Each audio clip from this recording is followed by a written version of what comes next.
4A dan 4B, apa kabarnya? Bisa diyakin kalian dalam keadaan yang sehat dan luar biasa. Di minggu yang lalu, di pelajaran sebelumnya kita sudah belajar tentang apa itu cahaya dan penglihatan. Saat ini kita akan belajar tentang sumber daya alam. Kita belajar sumber daya alam agar kita tahu apa saja sumber daya alam, cara pemanfaatannya, dan cara pelestariannya. Dan yang lebih penting, kalian bisa mempraktekkan apa itu cara pelestarian sumber daya alam tersebut. Apa itu sumber daya alam? Sumber daya alam adalah segala sesuatu yang berada di alam yang dapat dimanfaatkan oleh kehidupan manusia. Sumber daya alam terbagi menjadi dua. Yang pertama, sumber daya alam dapat diperbarui, dan yang kedua adalah sumber daya alam yang tidak dapat diperbarui. Contoh sumber daya alam yang dapat diperbarui adalah tumbuhan, hewan, air, sinar matahari, dan lain sebagainya. Tumbuhan dan hewan disebut sumber daya alam dapat diperbaharui karena tumbuhan dan hewan dapat dikembangbiakan dan dibudidayakan. Air dikatakan sumber daya alam yang dapat diperbaharui karena air di bumi sangat banyak, selalu ada dan mengalami yang namanya proses daur air. Air hujan akan turun ke bumi, kemudian air di bumi akan menguap, kembali membentuk awan, dan kemudian akan turun kembali menjadi air hujan. Nah, sedangkan yang kedua adalah sumber daya alam yang tidak dapat diperbaharui. Contohnya adalah bahan tambang, minyak bumi, bahan bakar fosil, dan lain sebagainya. Emas dan perak termasuk sumber daya alam yang tidak dapat diperbaharui. Emas dan perak merupakan bahan logam yang digunakan sebagai perhiasan yang sering kita pakai sehari-hari. Contoh pemanfaatan sumber daya alam yang menggunakan hewan. Yang pertama, sebagai sumber makanan. Ayam misalnya, telur ayam bisa kita konsumsi, daging ayam bisa kita konsumsi. Berikut bagian-bagian yang lainnya. Kemudian misalnya pada hewan yang untuk membuat bahan baku pakaian, misalnya saja ulat sutra dan bulu domba. Nah, kedua hewan tersebut adalah bahan baku untuk membuat pakaian yang kita pakai pada saat sekarang ini. Kemudian ada juga hewan yang kita manfaatkan tenaganya, yaitu kuda untuk menarik barang atau menarik manusia atau menjadi alat transportasi pada zaman dahulu ataupun sekarang juga masih ada sering kita temui, yaitu delman. Dan juga ada lagi sapi. Sapi digunakan tenaganya untuk membajak sawah. Kemudian pemanfaatan pada tumbuhan, misalnya saja pohon ada di hutan kita gunakan untuk membangun rumah ataupun bisa untuk membuat meja, kursi, dan furniture lainnya. Kemudian misalnya getah karet digunakan untuk bahan baku membuat ban, membuat gelang karet, dan membuat lain sebagainya. Kemudian buahnya bisa kita makan dan membuat vitamin dalam tubuh kita. Ada serat kapas dan juga ada bahan-bahan obat-obatan lainnya seperti jahe, kencur, temulawak, dan lain sebagainya. Nah, anak-anak, sumber daya alam dapat dinikmati secara langsung atau dapat melalui pengelolaan terlebih dahulu. Pengelolaannya dapat melalui pengelolaan dengan teknologi modern maupun teknologi tradisional. Contohnya pada ikan.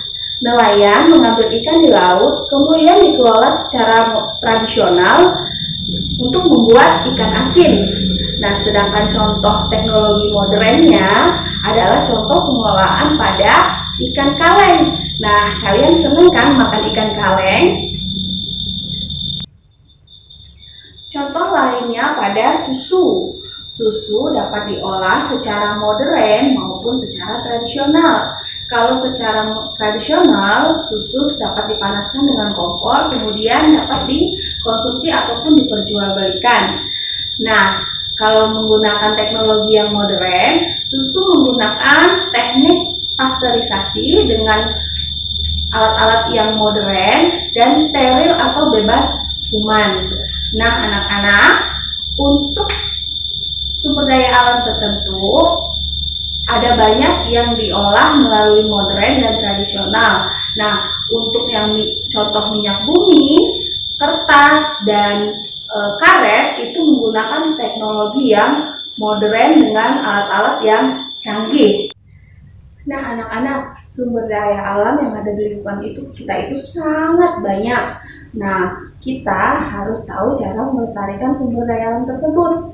Misalnya pada hutan yang gundul, hutan yang sudah ditebang secara besar-besaran dengan proyek-proyek tertentu.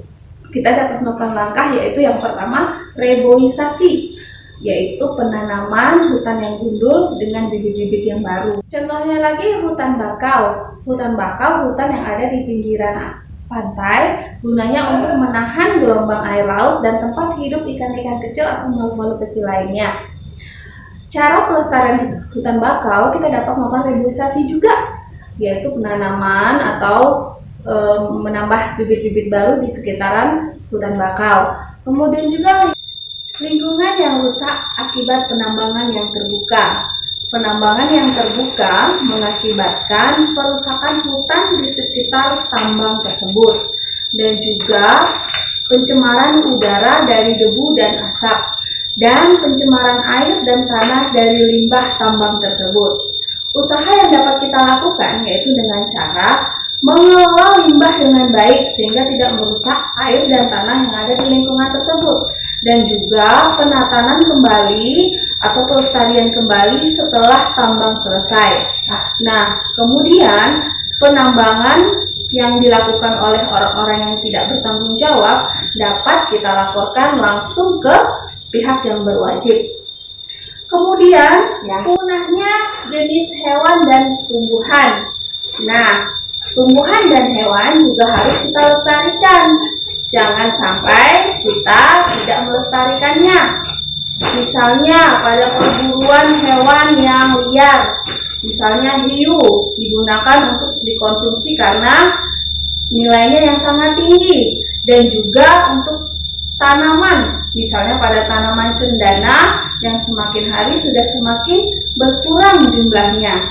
Usaha yang dapat kita lakukan adalah dengan cara perlindungan ex situ maupun in situ yang sudah kita pelajari di semester 1 ya. Masih ingat kan?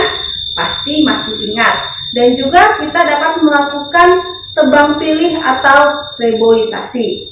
Nah, anak-anak, sampai di sini materi sumber daya alam yang akan Miss berikan kepada kalian. Miss Lady berharap video ini dapat membantu anak-anak untuk belajar selama di rumah. Nah, sebagai tugas, Miss Lady meminta kalian untuk mengerjakan paket 1 pada halaman 140 sampai 141. Jangan lupa bagian 3-nya pakai jawaban panjang ya. Sampai di sini dulu video kita ya anak-anak. Jangan lupa tetap jaga kesehatan, rajin cuci tangan, sehat aktif di rumah, dan baca Mazmur 91. Sampai jumpa, Shalom.